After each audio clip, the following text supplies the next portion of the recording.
عمر دونوں بہت اچھے دوست ہیں۔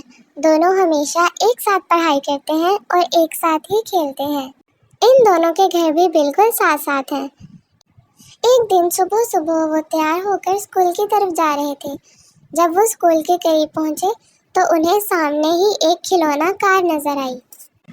علی نے عمر سے کہا، عمر، وہ دیکھو کھلونا کار کتنی پیاری ہے، آؤ ہم اسے اٹھا لیتے ہیں۔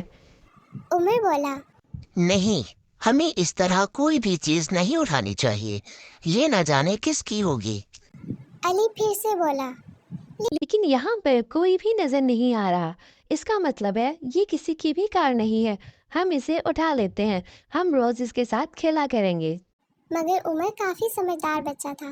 اس نے کہا، دیکھو، ہمیں اس طرح کوئی بھی انجان چیز نہیں اٹھانی چاہیے، اس میں کچھ بھی ہو سکتا ہے، ہمیں اسے اپنے سر کے پاس لے جانا چاہیے۔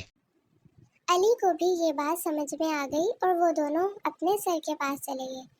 انہوں نے وہاں پر انہیں وہ کار کے بارے میں بتایا، مگر جب سر نے اس کار پر غور کیا تو انہیں پتہ چلا کہ دراصل وہ کھلونا کار نہیں تھی، بلکہ اس کے اندر ایک بہت خوفناک بم چھپا ہوا تھا۔ سر نے فوراً پولیس کو اطلاع کی اور وہ کھلونا کار ان کے حوالے کر دی، اور ساتھ ہی ساتھ عمر اور علی کی عقل مندی پر انہیں شاباشی دی اور انعام بھی دیا۔